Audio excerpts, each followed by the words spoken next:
آخر ارادہ کیا چلو جی میں اب 4 مہینے لگاتا ہوں. اب 4 مہینے پہ جانا چاہیے, کیونکہ دیکھو تبلیغ میں جب تک 4 مہینے کا کورس نہیں کریں گے اس وقت تک جو ہے وہ بات سمجھ میں نہیں آئے گی.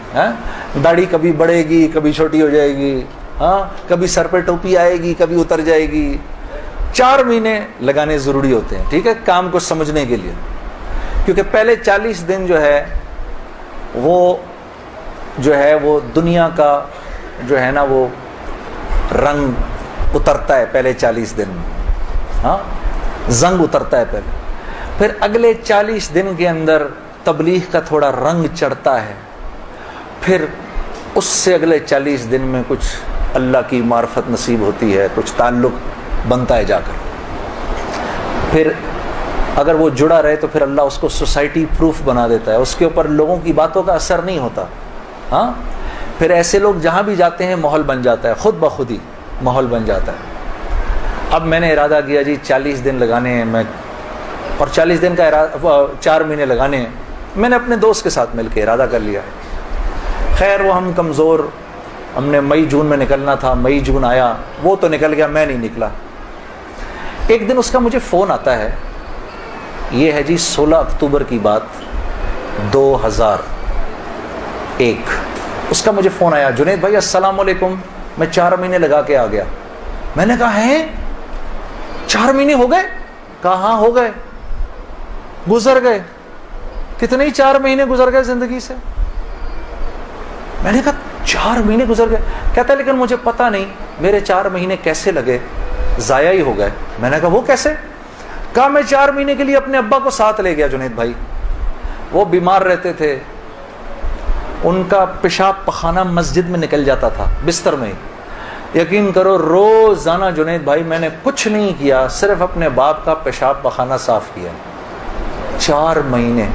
اس کی اس بات نے مجھے اندر سے ہلا دیا کہ کسی انسان کو اپنے باپ کی ایسی خدمت کرنے کا موقع ملا ہو.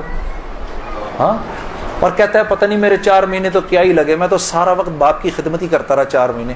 اور 4 مہینے کے بعد وہ آیا ہے اور اس کے باپ نے اس کو گلے لگا کے بولا بیٹا تیری وجہ سے میرے 4 مہینے لگ گئے. 2 دن بعد باپ کا انتقال ہو گیا. ہم خود جنازے میں تھے 2 دن. میں نے ارادہ کر لیا جی میں جا رہا ہوں 4 مہینے کے لیے. بیوی کے پاس گیا, میں نے بولا سنو میں 4 مہینے کے لیے جا رہا ہوں. کہتی ہے کب؟ میں نے کہا کل. کہتی ہے آپ جائیں میں پیچھے سے زہر کھا لوں گی. میں نے کہا میں پانی پی لوں ذرا ایک سیکنڈ.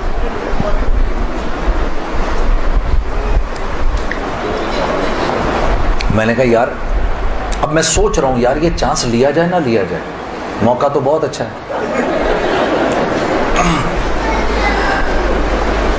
میں نے مولوی طارق جمیل صاحب کو فون کیا. میں نے کہا مولوی صاحب بیوی کہہ رہی ہے میں نے 4 مہینے کے لیے جانا ہے, تو اگر تو گیا تو میں زہر کھا لوں گی. کہتے ہیں یار میرا 30 سال کا تجربہ ہے, یہ اتنی بیوقوف نہیں ہے ان میں سے کوئی بھی. تو ایسے کر آج رات کو کھانے کے وقت نا ایک نوالا توڑ کے اس کے منہ میں ڈال دے. میں نے کہا مولوی صاحب یہ نہیں میری بیوی نوالا توڑ کے میرے منہ میں ڈالے, نہیں تو نوالا توڑ کے اس کے منہ میں ڈال. اب یار دیکھو میرے والد صاحب ہیں پٹھان, ماں ہندوستانی ہے, والد صاحب تو پٹھان ہے. اب پٹھان اپنی بیوی کے منہ میں نوالا ڈالے, ویسے ہی ایک شرم آتی ہے اتنی, لیکن ہم ویسے ہی کہ شرم آ رہی ہے. میں کہا کس طرح کروں گا میں. اب ہم بیٹھے ہوئے میں کھانے پہ بیٹھے, مجھ سے کہہ رہی آپ کھا کیوں نہیں رہے. میں نے کہا کھاتا ہوں. آخر میں نے دعا پڑھی جل تو جلال تو صاحب کمال تو آئی بلا کو ٹال تو, نوالا بنا کے بیوی کے منہ میں ڈال دیا. وہ ایسے جھیپ سی گئی. یہ کس نے سکھایا آپ کو؟ میں نے کہا مولوی طارق جمیل صاحب نے. مجھے تو پہلے ہی پتا تھا کہ یہ ہونا کچھ نہیں اس سے. کہتی ہے ویسے آپ کی پوری تبلیغ میں نا ایک وہی آدمی ٹھیک ہے. کام کیا ہے آپ کو؟ میں نے کہا یار مجھے جانے دے 4 مہینے کے لیے. پھر میری بیوی نے میرا بیگ بنایا 4 مہینے کے لیے. اور اس اللہ کی بندی کے لگے 4 مہینے، میرے تو نہیں لگے، میں تو دنیا بھر میں گھومتا رہا. اس نے میرا بیگ بنایا، اس نے میرے بچوں کو دیکھا. ہم اس وقت ایک ہی گھر میں رہتے تھے سارے. میرے ماں باپ کی خدمت اس نے کی، اس نے دیکھا ان کو. گھر کی بڑی تھی وہ، بڑی بھابھی تھی، باقیوں کو بھی اس نے دیکھا. پیسے میرے پاس نہیں تھے کیونکہ میں تو کاروبار ہی چھوڑ دیا تھا، پیسے بھی نہیں تھے. میں نے اس سے پوچھا بھی نہیں، عائشہ تو کیسے چلائے گی یہ سب کچھ؟ اللہ جانے اس نے کیسے چلایا. اللہ اس کو جزائے خیر دے، اللہ اسے خوش رکھے. اور میرے 4 ماہ لگ گئے.